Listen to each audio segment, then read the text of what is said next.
Nah, bayangin yang ada tuh si IKEA malah bakal makin murah banget harganya kan? Iya nggak sih? Parah, pokoknya akhirnya ini musibah.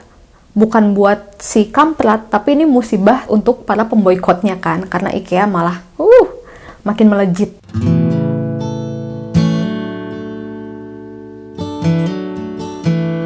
Hai, terima kasih udah klik video ini.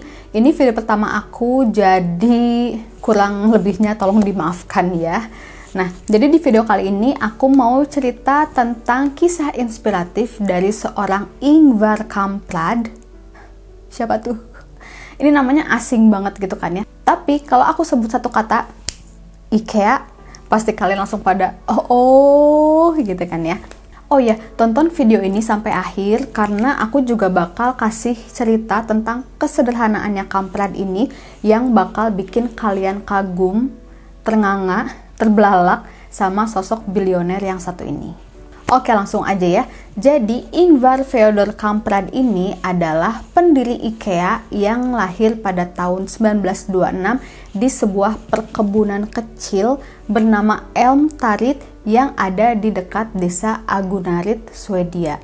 Nah, jadi ternyata IKEA ini diambil dari inisial nama dan tempat tinggal, bukan tempat tinggal sih, tempat lahir si pendiri IKEA ini. IKEA Ingvar Kamprad dari Elmtarit, Agunarit. Nah, jadi sesimpel itu ya asal kata IKEA.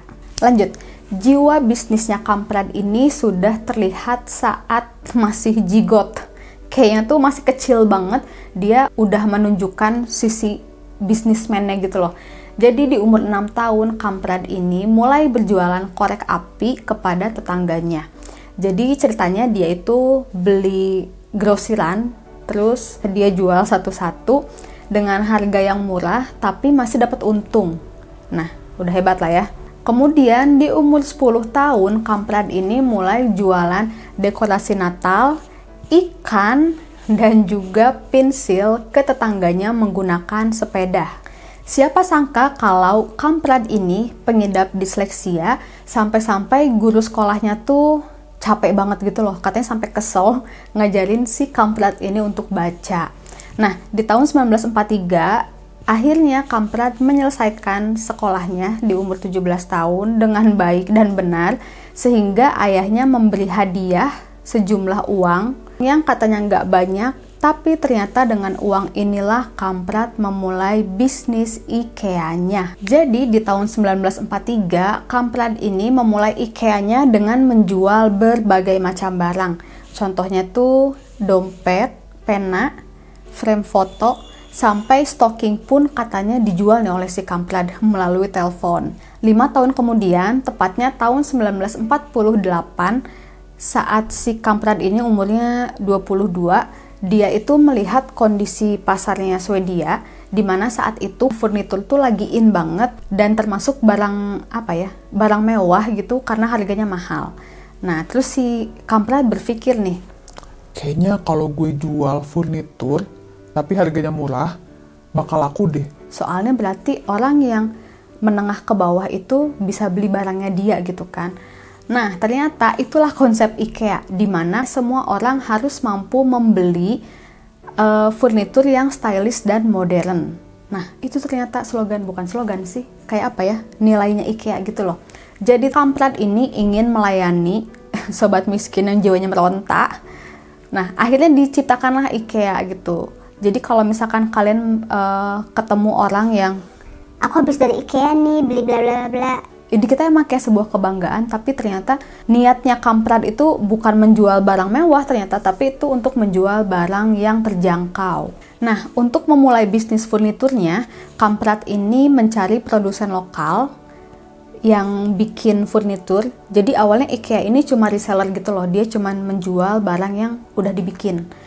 Nah, udah gitu dia datanglah ke si produsen lokal ini, terus dia bilang, guys, gimana kalau kalian join nih sama IKEA, kita kerjasama, aku jualin deh barang-barang kalian. Nah, itu tuh coba aku ambil contoh yang kursi itu dulu ya, aku jual. Jadi tuh pertama kali IKEA itu menjual kursi yang kayak gini, dan ini sama Kamprad dikasih nama Ruth, nama cewek gitu loh. Nah, semenjak itu, barang-barang di IKEA ini langsung dikasih nama oleh kampratnya sendiri. Contoh nih ya, katanya, kalau misalkan kita beli kursi, itu tuh dikasih nama-nama cewek. Terus kalau misalkan kita beli kasur, itu nama-nama tempat di Norwegia. Terus kalau misalkan kita beli sofa, itu katanya nama-nama tempat yang ada di Swedia. Gitulah ya pokoknya, dan sebagainya. Nah, intinya tahun 1951 IKEA ini bener-bener kayak laku banget, udah besar gitu kan. Jadi dia mulai fokus untuk furnitur aja dan mulai mengeluarkan katalog pertamanya. Tahun 1953, saat Kamprad berusia 27 tahun, dia membuka showroom pertamanya di Älmhult, Swedia. Ini tuh bener-bener kayak inovasi banget gitu, gebrakan banget lah ya. Karena dengan showroom ini, calon pembeli tuh bener-bener bisa lihat si barangnya, ditata gitu kan, misal ini untuk ruang tamu, ini untuk apa, kayak gitu. Dan mereka tuh bisa bisa pegang barangnya, pokoknya bisa tahu barangnya dengan detail, baru dibeli. 2 tahun setelah showroomnya sukses banget, ternyata IKEA itu diboikot oleh para pesaingnya. Jadi kompetitornya IKEA ini merasa marah gitu loh, karena IKEA tuh menjual harganya tuh terlalu murah. Dia tuh sampai kayak gini, Duh gila nih IKEA, gara-gara dia harga pasaran rusak gitu kan. Oh kita sekarang ini aja yuk, kita boykot nih, pokoknya para penebang, para produsen lokal semuanya ya nggak boleh kerjasama sama IKEA. nah diboikot lah tuh si IKEA, sampai akhirnya Kamprad ini nggak bisa dapet material lagi, dia juga udah nggak dapet produsen lokal. Akhirnya dia memutuskan untuk mulai mendesain dan memproduksi barang-barangnya sendiri. Jadi tuh kalau kata pabrik ya, istilahnya tuh dia bikinnya in-house gitu loh, nggak ke orang lain. Nah, gimana untuk materialnya? Kamprad ini punya pemasok dari Polandia yang ternyata harga materialnya itu malah lebih murah lagi dibanding harga lokal Swedia. Nah, bayangin yang ada tuh si IKEA malah bakal makin murah banget harganya kan, iya nggak sih? Parah, pokoknya akhirnya ini musibah. Bukan buat si Kamprad, tapi ini musibah untuk para pemboikotnya kan, karena IKEA malah makin melejit. Kamprad ini kan memang orang yang simple tapi revolusioner. Akhirnya di tahun 1956, Kamprad mulai menjual barang IKEA dengan flat pack yang kayak gini. Jadi barangnya tuh kan dibikin terpisah-pisah gitu loh, kayak puzzle. Jadi katanya orang-orang itu akan lebih senang untuk menyusun barangnya sendiri. Dan di sisi lain, dengan bentuk flat pack kayak gini kan sebenarnya menguntungkan si Kamprad juga nih. Jadi biaya transportasi dan inventorinya itu lebih murah gitu loh. Nah pokoknya intinya kenapa IKEA murah, ternyata yang kayak gini-gini juga itu berpengaruh loh untuk harga-harganya IKEA. Akhirnya IKEA berkembang dan terus berkembang. Dia ekspansi dari Swedia ke Norwegia dan ke Denmark. Setelah itu ke seantero Eropa, dan sekarang sudah ada 433 store IKEA, termasuk yang franchise ya, di 52 negara. Bayangin, itu udah banyak banget nggak sih? Dan menurut Business Insider, IKEA ini, Kampradnya nih ya, Kamprad ini nggak pernah pinjem uang sama sekali untuk membangun IKEA, dan Kamprad juga nggak pernah membuka kayak stok gitu loh, saham lah ya.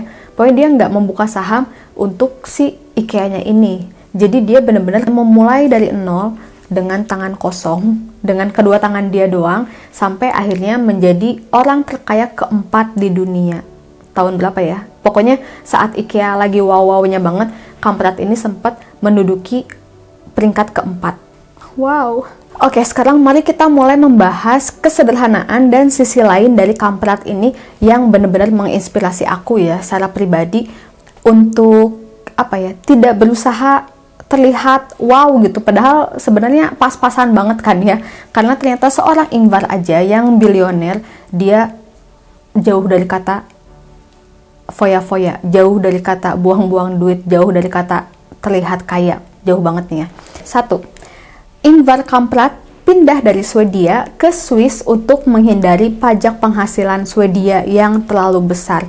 Jadi dia tuh nggak mau loh si hartanya tergerus hanya untuk pajak. Bentar, ini kayak belum inspirasi ya, ini kayak dia masih berusaha untuk mengumpulkan duitnya gitu. Kamprad mempunyai yayasan amal bernama Inca Foundation yang merupakan yayasan terkaya di dunia sebelum akhirnya tergantikan oleh Bill and Melinda Gates Foundation. Saat dia pensiun, jadi kan IKEA-nya ini dia kasih lah ya ke anaknya untuk dilanjutkan gitu. Dia pulang ke Swedia, jadi dia udah 75 tahun menjadi bilioner gitu kan ya. Dan saat dia pulang diwawancara, dia bilang kayak gini, Tidak ada yang berubah dari hidup saya. Kalau misalkan kalian lihat sekarang, baju saya tidak ada yang berubah karena saya tetap belinya di barang bekas. bayangin, ternyata pendiri IKEA yang duitnya banyak banget itu, aduh jatuh. Ternyata dia kalau beli baju itu di second hand gitu loh, di barang bekas. Walaupun sudah menjadi bilioner, ternyata Ingvar Kamprad juga masih mengendarai Volvo tuanya yang sudah dia kendarai selama 20 tahun. Dan dia itu baru ganti mobil setelah orang-orang bilang, Kamprad, kayaknya kamu harus ganti mobil, soalnya mobil udah tua, takutnya celaka. gitu. Jadi orang-orang mulai kayak khawatir gitu loh. Nah akhirnya baru deh Kamprad mau ganti mobil. Aku kadang suka merhatiin ya, orang-orang kita tuh seneng banget gak sih ganti mobil. Misalkan kayak tiap 2 tahun gitu ada mobil, beli lagi kayak tuker tambah. Tapi ternyata seorang bilioner seperti Ingvar Kamprad, dia tidak membeli mobil dalam waktu yang sangat panjang. Ingvar Kamprad ini kan selalu mengunjungi toko-toko IKEA di seluruh dunia ya. Jadi dia kayak ya datanglah gitu, dia samperin satu-satu. Ternyata selama dia bisnis trip ini, dia hanya akan menaiki pesawat dengan economy class. Terus dia juga akan tinggal di hotel murah, dan dia juga hanya akan makan di restoran IKEA. Bayangin. Jadi kan kalau store IKEA tuh dia punya kayak restoran untuk menjual makanan-makanan Swedia gitu kan ya. Dan itu katanya emang harganya murah. Nah, jadi Kamprad ini dia nggak mau makan di luar, dia cuma mau makan di tempatnya sendiri di IKEA, katanya biar murah gitu. Oh my god. Oh ya, jadi Kamprad juga katanya memakai kantung teh berkali-kali. Bahkan dia ini suka ngambil garam sama lada dari restoran tuh yang dibungkusin gitu ya, itu dia suka ambilin katanya buat dia gitu. Oh my god. Terus dia hanya ingin potong rambut di negara berkembang. Dia pernah cerita nih ya, dia potong rambut di Belanda dan dia bilang gini, gila nih tabungan gue langsung tergerus katanya. Dan dia emang diwawancara di mana gitu, aku lupa ya. Dia bilang, ya ini terakhir kali aku potong tuh waktu aku ke Vietnam gitu. Bener-bener dia nggak mau coy kalau nggak di negara berkembang. Kayak mending gondrong aja dulu gitu kan. Nah, ternyata ada kritikus-kritikus yang bilang kalau kesederhanaannya Kamprad ini cuman fake alias palsu. Jadi katanya Kamprad ini punya rumah mewah di mana-mana dan dia juga punya mobil mewah yang banyak, karena nggak mungkin gitu loh orang yang masuk ke jajaran bilioner terkaya di dunia gitu ya, tapi dia nggak menggunakan hartanya untuk kepentingan pribadi. Tapi kalau dari Kampradnya, dia bilang kesederhanaannya dia ini diadopsi dari orang-orang yang ada di Agunarit. Jadi kan dia lahir di perkebunan kecil gitu ya.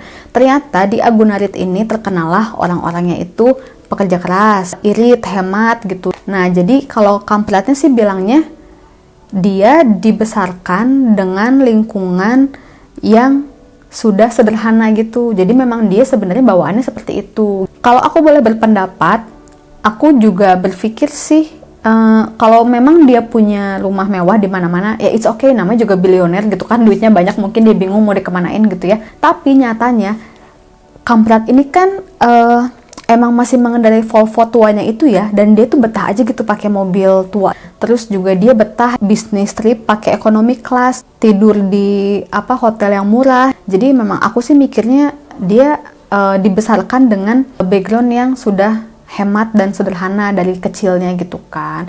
Nah, kalau menurut kalian gimana? Kalian komen di bawah ya. Apakah benar Kamprad ini hanya pura-pura atau palsu, atau memang Kamprad sudah sederhana dari kecil? Akhir cerita, Kamprad meninggal tahun 2018 di usianya ke-91.